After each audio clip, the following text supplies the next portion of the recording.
সুপ্রিয় শিক্ষার্থীরা, আসসালামু আলাইকুম। আমি মোহাম্মদ মাসুদুর রহমান, প্রভাষক পদার্থবিজ্ঞান, রাজধানী আইডিয়াল কলেজ। আজকে আমি তোমাদের আরো একটা ক্লাস নিয়ে হাজির হয়েছি। পদার্থবিজ্ঞান প্রথম পত্র, অধ্যায় 10। এখানে তাপ এবং তাপমাত্রা সম্পর্কে আলোচনা করা হবে। মূলত এই অধ্যায়ের আলোচ্য বিষয় যেগুলো, সেগুলো একটু তোমাদেরকে প্রথমে বলে নিই। এই চ্যাপ্টারটা মোটামুটি ছোট বলতে পারো, তবে খুবই গুরুত্বপূর্ণ, কারণ তাপমাত্রা সম্পর্কিত প্রথম পত্রে একটা মাত্র অধ্যায় আছে।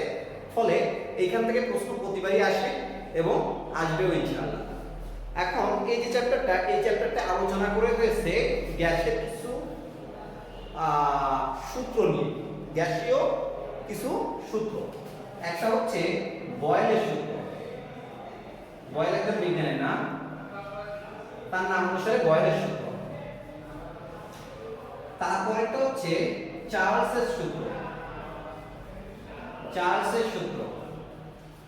আর 3 নম্বরটা হচ্ছে চাপীয় সূত্র। এই তিনটা সূত্র হচ্ছে গ্যাসের সূত্র নামে পরিচিত এবং এই তিনটার একটা সম্মিলিত রূপ আছে। এই সম্মিলিত রূপ নিয়ে প্রথম সেকশনটা। এর অপর যে সেকশনটা, এই সেকশনে মূলত আছে শিশিরাঙ্ক নিয়ে, ওখান থেকে কিছু কোশ্চেন আসে। এই দুইটা মেইন টপিকস নিয়ে এখানে আলোচনা।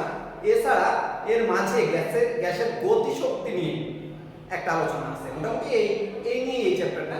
তো প্রথমে আমরা আজকে এই গ্যাসের সূত্রগুলো নিয়ে আলোচনা করব। এই সূত্রগুলো তোমরা কেমিস্ট্রিতেও পাবে, তবে আমরা এখন ফিজিক্সের জন্য পড়ছি। একই রকম প্রথম আমরা করব বয়েলের সূত্র।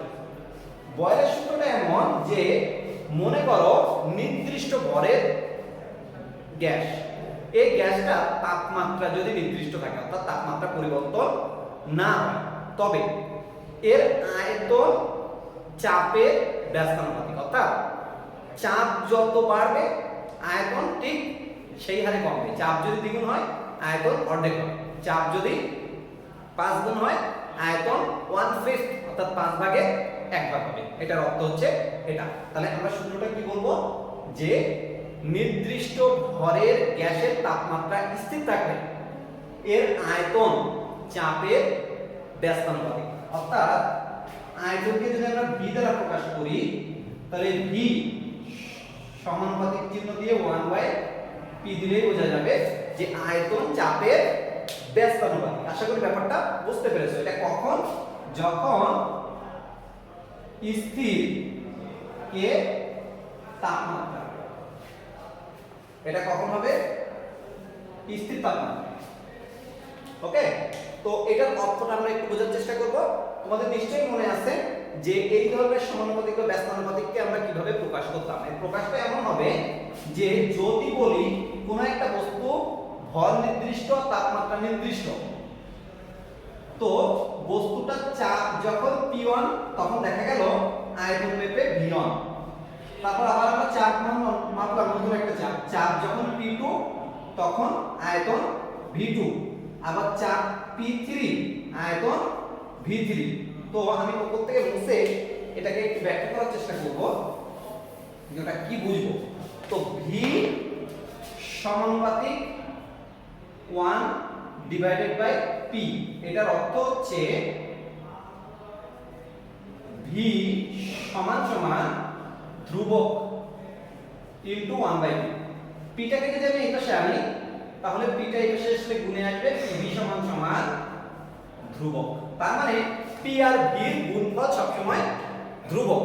তার মানে তাপমাত্রা যদি স্থির থাকে নির্দিষ্ট ভরের গ্যাসের জন্য, যখন চাপ P1, তখন যদি আয়তন V1 হয়, তাহলে P1 আর V1 এর গুণফল, চাপ P2 এর সময় যদি আয়তন V2 হয়, P2 আর V2 এর গুণফল, চাপ P3 এর সময় যদি আয়তন V3 হয়, তাহলে P3 আর V3 এর গুণফল, এরকম যতগুলো চাপ আর আয়তন পাবো তাদের গুণফল কনস্ট্যান্ট। কনস্ট্যান্ট মানে সবসময় একই রেজাল্ট দেবে, অর্থাৎ এরা সবাই সমান। কার সমান? ওই ধ্রুবকের সমান। অর্থাৎ আমরা যদি এই ধ্রুবকটা জানতে পারি আর চাপ জানতে পারি, তাহলে কিন্তু আমরা আয়তন বের করতে পারবো। ধ্রুবক জানতে পারি, আয়তন বের করতে পারি, তাহলে চাপ বের করতে পারবো। এভাবে আমরা এই সূত্রটাকে লিখতে পারি। এখন এখান থেকে এমসিকিউ আসতে পারে, বড় প্রশ্ন আসতে পারে, বড় প্রশ্ন নিয়ে একমাত্র নয়, একবারে আলোচনা করব। ছোট ছোট যে একটা আমি সূত্র দেখাই, যেগুলো আমরা ব্যবহার করব সূত্রগুলো অঙ্ক। মনে করো কোন নির্দিষ্ট তাপমাত্রা ও ভরে গ্যাসের আয়তন 500 ml হতে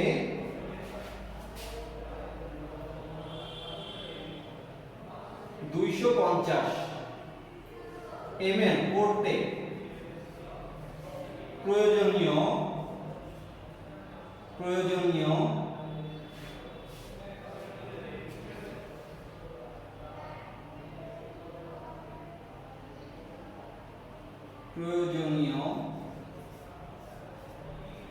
চাপ, সরি একটু অন্যভাবে বলি, এটা একটু অন্য জায়গায় চলে যাচ্ছে। কোন নির্দিষ্ট তাপমাত্রা নির্দিষ্ট ভরে গ্যাসের আয়তন এত ও চাপ 3 প্যাসকেল। যদি চাপ 5 প্যাসকেল হয় তবে আয়তন কত? এটা এমসিকিউতেও হতে পারে, ছোট প্রশ্নের মধ্যে সরাসরি পড়ার সম্ভাবনা কম, হয়তো কোনো একটা প্রশ্নে এটা বের করে অন্য কিছু নির্ণয় করা লাগতে পারে।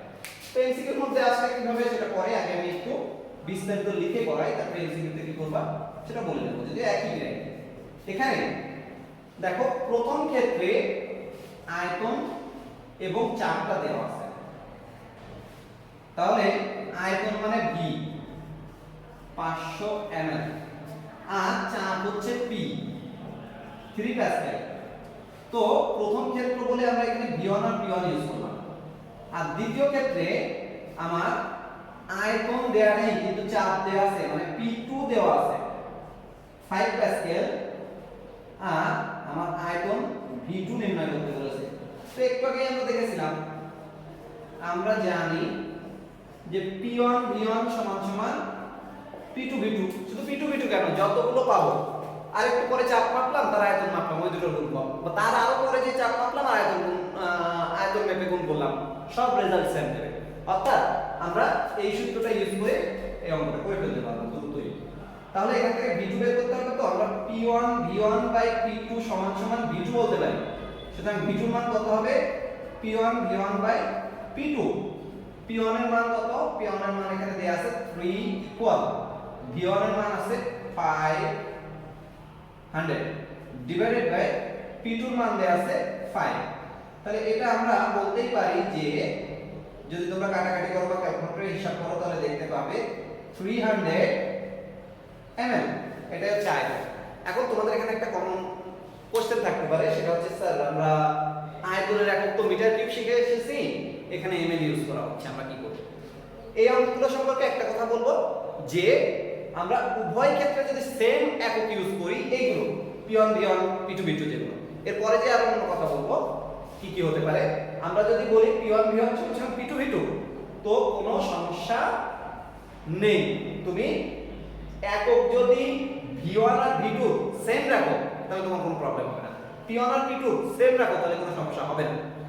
আর যদি কোনোটা না দিয়ে দেয় তো সমস্যা নেই, আর বাদ বাকিগুলো যদি যেগুলো দেওয়া আছে ওগুলো যদি সেম একক দেখায়, অর্থাৎ এখানে চাপ দুটো দেওয়া আছে, চাপ দুটো সেম একক, তাহলে তোমার টেনশনের কিছু নেই, তুমি অঙ্কটা করে দিবা, দিলে এখানে আয়তন যে এককে আছে এখানে সেটা পাবে। আয়তন যদি মিটার কিউবে থাকতো উত্তরটাই আমরা মিটার কিউব লিখতাম।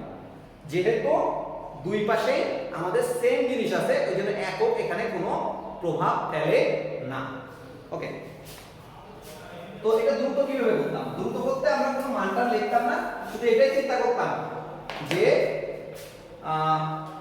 প্রথম ক্ষেত্রে যে P আর V আছে সেই দুটোর গুণফল হবে দ্বিতীয় ক্ষেত্রে P আর V গুণফল। V দেয়া নেই কিন্তু P দেয়া আছে, তাহলে 5 ইনটু V, তার মানে এখান থেকে V বের করতে হবে। বোঝাই যাচ্ছে 500 গুণ 3 ডিভাইডেড বাই 5 করলে আমরা V পাবো। দুই লাইন, কিন্তু অত বড় করে করার প্রয়োজন হবে না। তাহলে এটা করলে সেই 100 এর রেজাল্ট পেয়ে যাবা, এবং একক হবে উপরে যে একক আছে আয়তনের সেই সেম একক। আমরা পরের সূত্রটা, অর্থাৎ চার্লসের সূত্রটা পড়ব। চার্লসের সূত্র। তাহলে এখন আমরা শিখব এই চার্লসের সূত্র। বয়েলের সূত্রে আমরা কি করেছিলাম, ভি আর পি এই দুইটার মধ্যে সম্পর্ক স্থাপন করেছিলাম। এখানে করব আমরা, এখানে চাপ স্থির থাকবে, সম্পর্কটা হবে ভির সাথে টি। আগে ছিল তাপমাত্রা স্থির, এখন চাপ স্থির, এখন সম্পর্কটা কার, ভির সাথে টি। ভির সাথে টি সম্পর্কটা নিয়ে এবার আমরা আলোচনা করি কি হয়। যদি নির্দিষ্ট ঘরে গ্যাসের তাপমাত্রা নয়, এবার চাপটা স্থির রাখে, তখন এর আয়তনটা নির্ভর করে তাপমাত্রার উপরে। তাপমাত্রা যত বৃদ্ধি পায় আয়তন বৃদ্ধি পায় সাধারণত, আর তাপমাত্রা যত হ্রাস পায় ওর আয়তনও তত হ্রাস পায়। কিন্তু এতে সম্পর্কটা কি, যে এমন তাপমাত্রা কত বাড়লে আয়তন কতটুকু বাড়বে, এর একটা সম্পর্ক দরকার ছিল, সেটাই চার্লস স্থাপন করছে। তিনি লক্ষ্য করছে যে 0 ডিগ্রি সেলসিয়াস তাপমাত্রায় বস্তুর যে আয়তন, এই আয়তনের পরে যদি 1 ডিগ্রি সেলসিয়াস তাপমাত্রা বৃদ্ধি করা হয়, তার যে কোনো বস্তুর আয়তন তার যে 0 ডিগ্রি সেলসিয়াস তাপমাত্রায় আয়তন ছিল তার 1/273 পরিমাণ বৃদ্ধি পায়।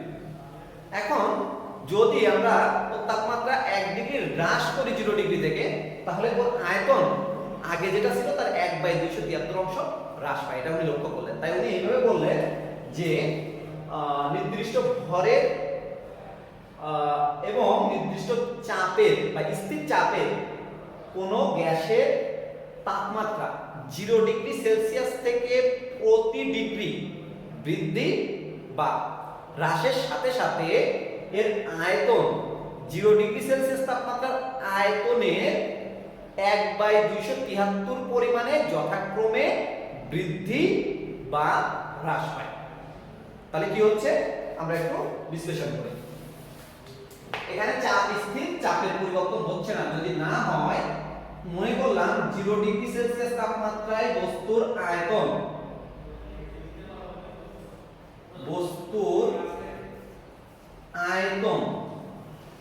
কত, v0। তো উনি বলছেন যদি 1 ডিগ্রি সেলসিয়াস তাপমাত্রা বৃদ্ধি পায়, তাহলে আয়তন বৃদ্ধি পায় কত, ওই v0 এর 1/273 পরিমাণ। আর যদি 1 ডিগ্রি সেলসিয়াস তাপমাত্রা হ্রাস পায়, তাহলেও এই পরিমাণে হ্রাস পায়। যদি বৃদ্ধি পায় তাহলেও এটা বৃদ্ধি পায়, অর্থাৎ এই v0 প্লাস এটা, আর যদি হ্রাস পায় তাহলে v0 মাইনাস এটা, অর্থাৎ v0 ডিভাইডেড বাই 273। এখানে কি হচ্ছে, সুতরাং যদি আমরা বলি থিটা ডিগ্রি সেলসিয়াস তাপমাত্রা বৃদ্ধি পায় বা হ্রাস পায়, তাহলে আয়তন বৃদ্ধি বা হ্রাস পায় কতটুকু, v0 থিটা ডিভাইডেড বাই 273। এটাই হবে আমাদের থিটা ডিগ্রি সেলসিয়াস তাপমাত্রা বৃদ্ধিতে এর আয়তন বৃদ্ধি বা হ্রাস। তো এই যে আয়তন বৃদ্ধি বা হ্রাস পেয়ে কি হচ্ছে সেটা দেখি। মনে করে নিলাম নতুন আয়তনটা v, তাহলে v হবে কত, আগে যে আয়তনটা ছিল সেটা তো আছে, ওটার সাথে plus v0 theta divided by 273, যখন থিটাটা হচ্ছে বৃদ্ধি, অর্থাৎ থিটা পরিমাণ তাপমাত্রা বৃদ্ধি। আর যদি হ্রাস হয় তবে এইখানে একটা মাইনাস, এছাড়া আর কিছু না। যদি বৃদ্ধি হয় এখানে প্লাস, আর হ্রাস হলে এখানে মাইনাস, এছাড়া আর কিছুই না। তো আমরা এখানে যেহেতু এই থিটাটা যদি তাপমাত্রা হ্রাস পায় মাইনাস ইউজ করি, এই জন্য এখানে আমরা মাইনাস না ইউজ করে শুধু প্লাস ইউজ করি, কারণ এইখানে যে মাইনাসটা এই থিটাই করে দেবে। যখন তাপমাত্রা 0 ডিগ্রি অপেক্ষা বেশি তখন থিটার মান প্লাস, আর যখন কম তখন থিটার মান মাইনাস। এই জন্য এখানে মাইনাসটা দেওয়ার কোনো প্রয়োজন হয় না। তো এখানে আমরা যদি v0 কমন নিই, তাহলে থাকে 1 প্লাস থিটা বাই 273। এটাই হচ্ছে চার্লসের সূত্র। কিন্তু এই সূত্রটা যথেষ্ট জটিল। এর জটিলতা পরিহার করার জন্য আমরা যদি একে কেলভিন স্কেলের সাহায্যে প্রকাশ করি, তাহলে কি দেখা যায়, তোমাদের নিশ্চয়ই মনে আছে ডিগ্রি সেলসিয়াস যেটা, তার সাথে যদি আমরা 273 যোগ করি তাহলে কিন্তু সেটা হয় কেলভিন স্কেল। তাহলে এটাই হয় আমাদের কেলভিন স্কেল। অর্থাৎ T সমান সমান থিটা প্লাস 273, এটা আমরা বলতেই পারি। তো তার আগে আমি এখানে একটু লসাগুটা করে ফেলি। 273 যদি লসাগু করি 273 প্লাস থিটা, তাহলে থিটা প্লাস 273 এর জায়গায় আমরা অবশ্যই টি বলে দিতে পারবো। সুতরাং তাহলে আমরা ভি সমান সমান কত বলতে পারি? ভি নট আগে থেকেই আছে, তার সাথে থিটা প্লাস 273 এর জায়গায় আমরা ক্যাপিটাল টি, অর্থাৎ ক্যাপিটাল টি বলতে কেলভিন স্কেলের তাপমাত্রা বোঝায়, আর ডিগ্রি সেলসিয়াস স্কেলের তাপমাত্রা বোঝায় হচ্ছে থিটা, আর এই নিচে আছে 273। তো কেলভিন স্কেলের ক্ষেত্রে চার্লস যদিও বলেননি, কেলভিন স্কেলের ক্ষেত্রে ব্যাপারটা দাঁড়ায় এমন। তো তোমরা নিশ্চয়ই বুঝতে পারছো 273 একটা নাম্বার, আর একটা নাম্বার সবসময় কনস্ট্যান্ট হয়। এই কারণে আমরা লিখতে পারবো যে v সমান সমান v not divided by 273 into t। এখন এখানে কি হচ্ছে 273 কনস্ট্যান্ট, আর 0 ডিগ্রি সেন্টিগ্রেড তাপমাত্রায় কোন বস্তুর আয়তন কিন্তু ফিক্সড, নির্দিষ্ট বস্তুর আয়তন ফিক্সড। যদি সেটা লোহা হয় 0 ডিগ্রি সেন্টিগ্রেড তাপমাত্রায় লোহার যে আয়তন, নির্দিষ্ট ভরের লোহার যে আয়তন, সব লোহা যদি ভেজাল না থাকে সেম আয়তন হবে। এবার ওটা যদি তামা হয় অন্য আয়তন হবে, কিন্তু যে আয়তনটা হবে সব তামার ক্ষেত্রে, বিশুদ্ধ তামার ক্ষেত্রে সেম ভরের যদি হয় তাহলে আয়তনটা একই হবে যদি ফাঁপা না থাকে।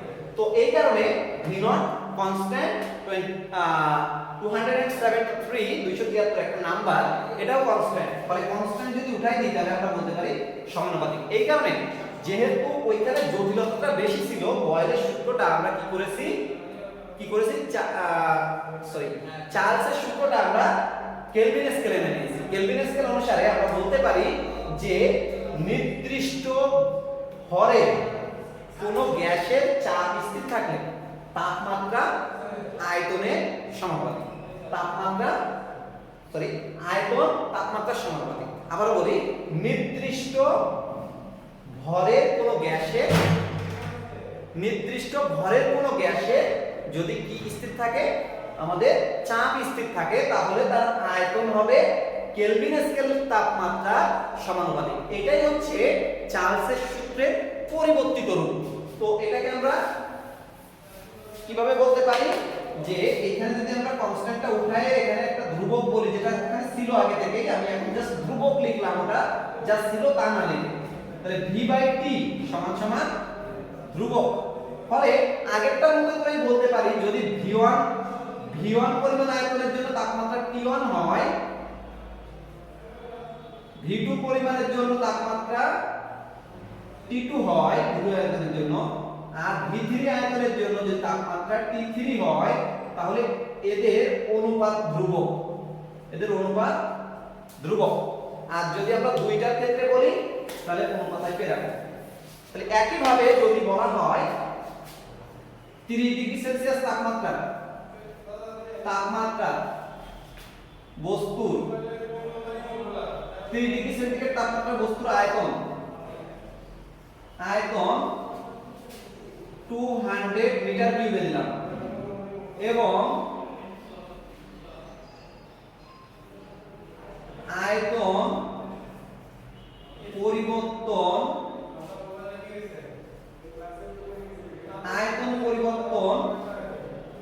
হয়ে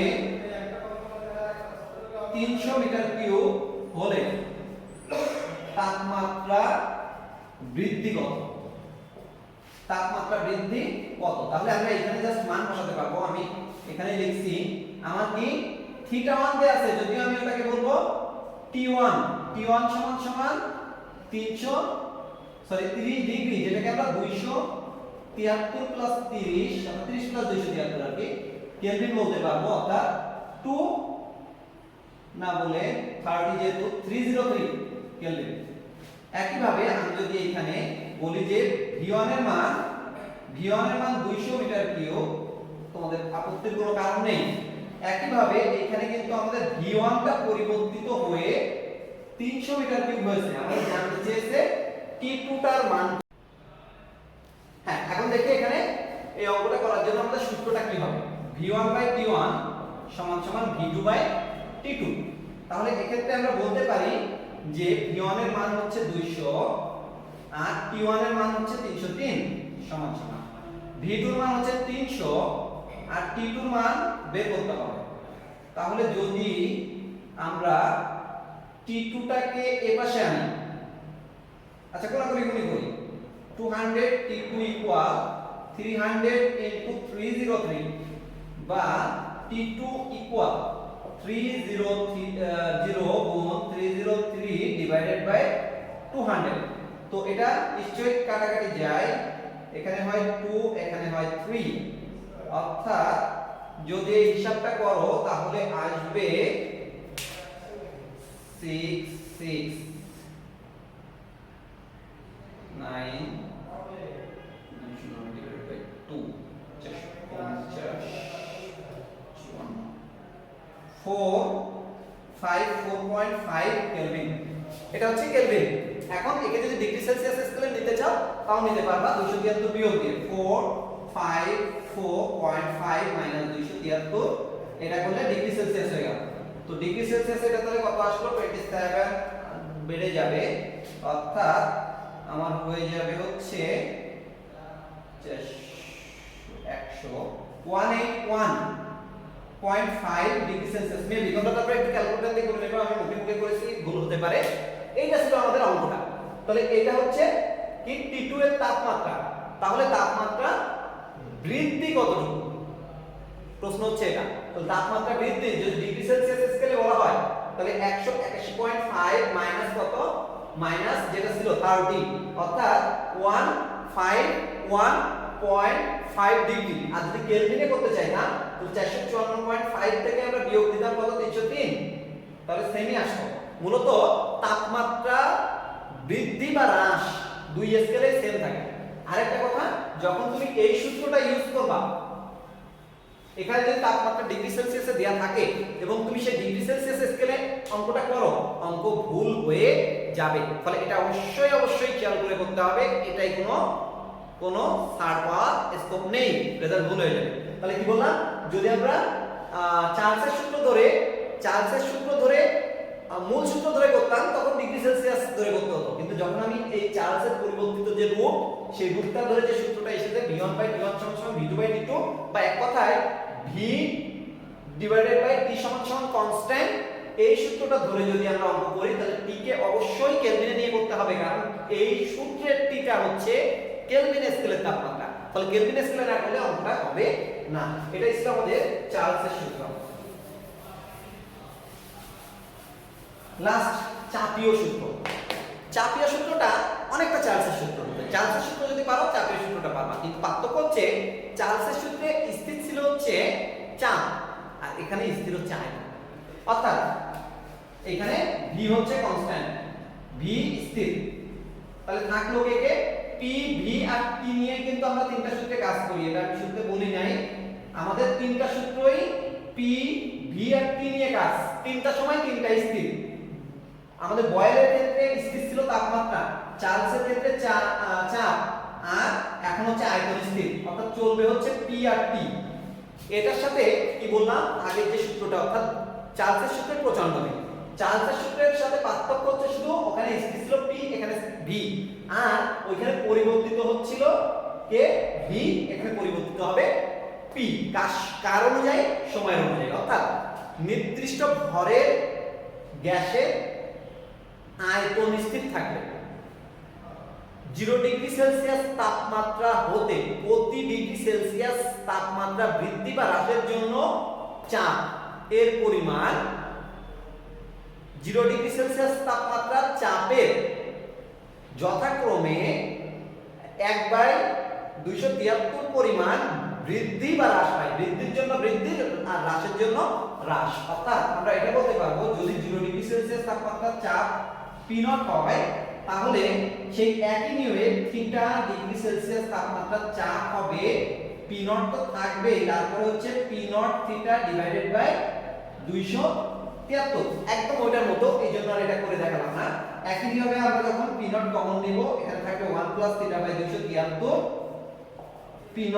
এটাই হচ্ছে চাপীয় সূত্রের রূপ, গাণিতিক রূপ, কিন্তু আমরা ওটাকে একটু মডিফাই করে সহজ করতে যাচ্ছি, এই জন্য আবারও লসাগু করব, করে এই অবস্থানে আনবো। থিটা প্লাস 273 ডিগ্রি মানে আমরা জানি এটার মানে হচ্ছে আমাদের, এটা যখন আমরা কেলভিন স্কেলে নিব তখন T সমান সমান থিটা প্লাস 273, অর্থাৎ ডিগ্রি সেলসিয়াস স্কেলের তাপমাত্রার সাথে যদি আমরা কি করি কেলভিন স্কেলে তাপমাত্রায় নিতে চাই ওখান থেকে, তাহলে ওর সাথে 273 যোগ দিতে হয়। তাহলে ডিগ্রি সেলসিয়াসের সাথে 273 যোগ দেওয়া মানে কেলভিন, এইজন্য আমরা ওখানে কেলভিন স্কেলের তাপমাত্রাটা লিখে দিতে পারবো, অর্থাৎ P not T divided by 273। Same নিয়মে P নট বাই 273 এটা কিন্তু কনস্ট্যান্ট হবে, অর্থাৎ বর্তমান চাপ P হবে P not divided by 273 into T।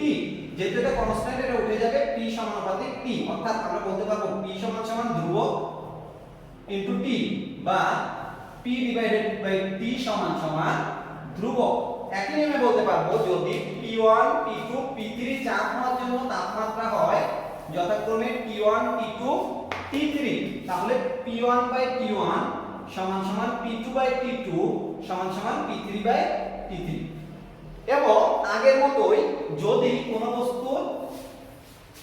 কোনো বস্তু নির্দিষ্ট তাপমাত্রায় চাপ দিয়ে দেয় এবং পরবর্তীতে চাপ একটা তাপমাত্রায় চাপ দিয়ে দেয়, তাপমাত্রা বের করা যাবে, তাপমাত্রা দিয়ে দেয় চাপ বের করা যাবে, মানে একটা নির্দিষ্ট সময় তাপমাত্রার চাপ দুইটাই দিয়ে দিচ্ছে, আর একটা সময় চাপ দিলে তাপমাত্রা বের করা যাবে, তাপমাত্রা দিলে চাপ বের করা যাবে। তাই এই তিনটা সূত্রটাও প্রচন্ড রকমের মিল, এবং এই তিনটা আমাদের যে অঙ্কগুলোরও প্রচন্ড রকমের মিল। এই জন্য আমরা এটা দিয়ে আমি অঙ্ক করলাম না, তাহলে এটাকে আমরা শেষ পর্যন্ত কি বলতে পারি, P সমানুপাতিক T, অর্থাৎ নির্দিষ্ট ভরের গ্যাসের আয়তন যদি স্থির থাকে তবে চাপ তাপমাত্রা, কোন তাপমাত্রা, কেলভিন স্কেল তাপমাত্রা সমানুপাতিক। নির্দিষ্ট ভরের গ্যাসের তাপমাত্রা যদি আয়তন যদি স্থির থাকে তবে চাপ কেলভিন স্কেলের তাপমাত্রা সমানুপাতিক। এই ছিল তিনটা সূত্র। এই যে তিনটা সূত্র, এই তিনটা সূত্র তোমাদের মনে থাকে না কোন সূত্রে কে স্থির, এই জন্য দ্রুত মনে রাখার জন্য আমি একটা কথা বলছি, সেটা হচ্ছে বয়েল, চার্লস আর হচ্ছে চাপীয় সূত্র। এই তিনটা সূত্রের মধ্যে কমন ব্যাপার হচ্ছে এই তিনটা সূত্রে তিনটা কথা আছে, তিনটা রাশি আছে, তাপীয় রাশি, তাপগতীয় রাশি। একটা হচ্ছে B আয়তন, একটা হচ্ছে T তাপমাত্রা, আর একটা হচ্ছে আমাদের P চাপ। তো তিনটাই স্থির। এইখানে স্থির হচ্ছে T, এইখানে স্থির হচ্ছে P, আর এইখানে স্থির হচ্ছে B। আর অন্য দুইজন একজন আরেকজনের সমানুপাতিক কি ব্যস্তানুপাতিক। এখানে T স্থির এবং P আর V এদের মধ্যে সম্পর্ক হচ্ছে সমানুপাতিক। আর এখানে হচ্ছে P কিন্তু স্থির, আর এখানে V টা সমানুপাতিক T, এখানে হচ্ছে V স্থির, আমাদের P টা সমানুপাতিক T হচ্ছে কেলভিন স্কেলের তাপমাত্রা। তো এখন কথা হচ্ছে আমাদের মনে রাখতে অসুবিধা হয়, তো একটু আমরা মিল রেখে যদি পড়ি তাহলে মনে রাখতে সুবিধা হবে। দেখো বয়েল মানে সিদ্ধ করা, সিদ্ধ করতে তাপমাত্রা লাগে, ওখানে তাপমাত্রাটা স্থির। এখানে কিন্তু এটা না যে তাপমাত্রা লাগে তাহলে তাপমাত্রা স্থির কেন, না, আমি সহজে মনে রাখার জন্য, ওটা কোনো কারণ না, সহজে মনে রাখার জন্য যে কে স্থির থাকে, যেহেতু বয়েলের সাথে রিলেটেড তাপমাত্রা, বয়েল মানে সিদ্ধ করা, সেখানে তাপমাত্রা রিলেটেড, তাহলে ওখানে তাপমাত্রা স্থির। চার্লস মিল, দেখো চাপের সাথে কিছুটা মিল হয়, চার্লস চাপ কাছাকাছি, ওখানে চাপ স্থির। আর চাপীয় সূত্রে চাপ তো পরিবর্তন হবে, তাহলে পরিবর্তন হবে না, কে স্থির কে থাকবে, ওইখানে যে দুইজন হয়েছিল বাকিটা। আর একটা জিনিস এখানে আমি ভুল বলেছি, এটা কিন্তু 1/p হবে শুধুমাত্র ব্যস্তানুপাতিক বয়েলের ক্ষেত্রে, আর অন্য দুটোই হচ্ছে সমানুপাতিক, এটুকু মনে রাখবা। এখন এই তিনটার যে সম্মিলিত একটা রূপ আছে যেটা দিয়ে প্রচন্ড অনেক বেশি অঙ্ক করতে দেখা যায়, সেটা হচ্ছে এই তিনটা সম্মিলিত রূপ। আমি দেখলাম P সমানুপাতিক T, V সমানুপাতিক P, কিন্তু V সমানুপাতিক নয়, এটা ব্যস্তানুপাতিক বলবো, যদি চিহ্নটা সমানুপাতিক 1/p। তো আমরা কিছু জিনিস জানি, সেটা হচ্ছে যদি একই জিনিস ভিন্ন কিছু জিনিসের সমানুপাতিক বা ব্যস্তানুপাতিক হয়, তাদের মধ্যে একটা সম্পর্ক থাকে। তো দেখা যাক এখানে আমরা সম্পর্কটা কি স্থাপন করতে পারি কিনা। তো এইখানে দেখা যাচ্ছে P এর সাথে সমানুপাতিক T আর V এর সাথে সমানুপাতিক T, তাহলে ওই দুটো থেকে আমরা কথাটা একটু বলে নিই। যে p সমানুপাতিক t আর v সমানুপাতিক t, দুই জনেরই t সমানুপাতিক, তার মানে আমরা বলতেই পারি p গুণ v সমানুপাতিক t। কারণ আমরা জানি একই জিনিসের যদি একাধিক সমানুপাতিক থাকে, অর্থাৎ একটা নির্দিষ্ট জিনিসের সাথে একাধিক জিনিস যদি সমানুপাতিক আকারে থাকে, তাহলে ওটা হয় ওদের গুণফলের সমানুপাতিক। যেহেতু t p এর সাথে সমানুপাতিক, v এর সাথে সমানুপাতিক, তাই t p আর v এর গুণফলের সমানুপাতিক। তাহলে আমরা এখানে বলতে পারি pv সমানুপাতিক t, অর্থাৎ pv সমান সমান ধ্রুবক, সমানুপাতিক চিহ্ন উঠানোর জন্য ধ্রুবক আনলাম, তার সাথে t। তো হিসাব করে দেখা গেছে এই ধ্রুবকটা হচ্ছে 1 মোল গ্যাসের জন্য r আর n মোল গ্যাসের জন্য nr, অর্থাৎ pv সমান সমান nrt। এটা নিয়ে বিস্তারিত আলোচনা আমরা পরবর্তীতে করার চেষ্টা করব, আর কেমিস্ট্রিতে বেশি শিখবা, আমাদের জানা দরকার ছিল এটা pv সমান সমান nrt। এটা অন্যভাবেও প্রতিপাদন করা যায়, আমি সংক্ষেপে এখান থেকে প্রতিপাদনটা করলাম যে pv সমান সমান nrt, যেখানে p হচ্ছে চাপ, v হচ্ছে আয়তন আর t হচ্ছে তাপমাত্রা। r কে বলা হয় গ্যাসের মোলার আপেক্ষিক তাপ। এটা সম্পর্কে আমরা সামনের ক্লাসে আলোচনা করব বিস্তারিত, এটা নিয়ে বেশি আলোচনায় যাচ্ছি না, শুধু এইটুকু বলছি এই দুটো হচ্ছে কনস্ট্যান্ট। এখানে মোল সংখ্যা একটা ধ্রুবক আর r একটা ধ্রুবক। তো এই দুটো নিয়ে নেক্সট ক্লাসে আলোচনা করব যেহেতু, তাহলে এই দুটো আমরা বাদ দিই, দিয়ে আমরা বাকিটা একটু কি বলা যায় সেটা একটু দেখি। তাহলে এখান থেকে আমরা বলতে পারি pv ডিভাইডেড বাই t সমান সমান nr। যেহেতু nr ধ্রুবক, তাহলে আমরা nr এর পরিবর্তে এখানে ধ্রুবক বলে দিলাম। এতক্ষণ বয়েল চার্জ এবং চাপীয় সূত্রে আমরা যে জিনিসগুলো শিখেছি সেখানে ছিল কখনো p স্থির, কখনো v স্থির আর কখনো t স্থির। কিন্তু বাস্তব লাইফে এমন না, আমরা যখন কোনো গ্যাসের তাপ দেব তখন চাপ স্থির রাখবো, চাপ দেব তাপ স্থির রাখবো, বা আমরা আয়তন স্থির রেখে চাপ আর তাপমাত্রার পরিবর্তন করবো, এমনটা আমরা করতে পারি না। সাধারণত তিনটাই একসাথে পরিবর্তনটা হয়। তো তিনটাই যদি একসাথে পরিবর্তন হয়, তাহলে এর মধ্যে কোনোটাই ধ্রুবক না, কোনোটাই যেহেতু ধ্রুবক না, তখন আসলে আমরা বলতে পারবো pv বাই t সমান সমান ধ্রুবক, অর্থাৎ p1 v1 বাই t1 সমান সমান p2 v2 বাই t2। একইভাবে সমান সমান p3 v3 বাই t3। আমি দুইটা লিখলাম কারণ এই সূত্রটা ব্যবহার করে কিন্তু আমরা অঙ্ক করব। আর একটা কথা সেটা হচ্ছে, তুমি যদি চাও এই একটা সূত্র মনে রেখে বাদ বাকি সব কয়টা বুঝে নিতে পারো। যখন তাপমাত্রা স্থির, তাপমাত্রাকে এখান থেকে বাদ দিয়ে দাও, তাহলে p1 v1 সমান সমান p2 v2, তার মানে pv সমান সমান ধ্রুবক, তার মানে v যদি এই পাশে রেখে আমি p কে ওইদিকে নিয়ে যাই 1 বাই p, তার মানে ব্যস্তানুপাতিক, বোঝা গেল।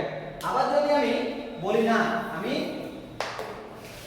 p1 v1 বাই t1 সমান সমান p2 v2 বাই t2 থেকে এখন তাপমাত্রাকে স্থির করব না, আমি আয়তনকে স্থির করব, তাহলে p1 বাই t1 সমান সমান p2 বাই t2, অর্থাৎ p বাই t সমান সমান কনস্ট্যান্ট। তাহলে এই t ওই পাশে গেলে গুণে চলে যাবে, তাহলে কনস্ট্যান্ট উঠালে সমানুপাতিক হয়ে যাবে p সমানুপাতিক t। আর যদি বলো না, আমি বলবো স্থির হচ্ছে চাপ, তখন v1 বাই t1 সমান সমান v2 বাই t2, অর্থাৎ v by t constant, t ওই পাশে যাবে যখন, তখন হয়ে যাবে এই কনস্ট্যান্টটা v সমানুপাতিক t। অর্থাৎ এই একটা সূত্র থেকে সব কয়টা সূত্রে যাওয়া যায় সহজে যে কোনো সূত্র আমরা প্রতিপাদন করে নিতে পারি যে আসলে ওই সূত্রটা কি ছিল, এই সূত্রটা কি ছিল। তবে ক্লাসের জন্য তোমাদের মনে রাখতে হবে কোন ক্ষেত্রে কে স্থির, ওই স্থিরটা জানলেই আমরা সূত্রটা এর সাহায্যে বলে দিতে পারবো। যাই হোক, ক্লাসটা অলরেডি অনেক বড় হয়ে গেছে, আর বড় করবো না। এই সম্পর্কিত অঙ্ক নেক্সট দিন করার চেষ্টা করব, এবং ওই যে বললাম আর এর পরিচয়টা ওটাও নেক্সট ক্লাসে দেওয়ার চেষ্টা করব। সে পর্যন্ত ভালো থাকো, সুস্থ থাকো, এবং অবশ্যই আমার জন্য দোয়া করবে।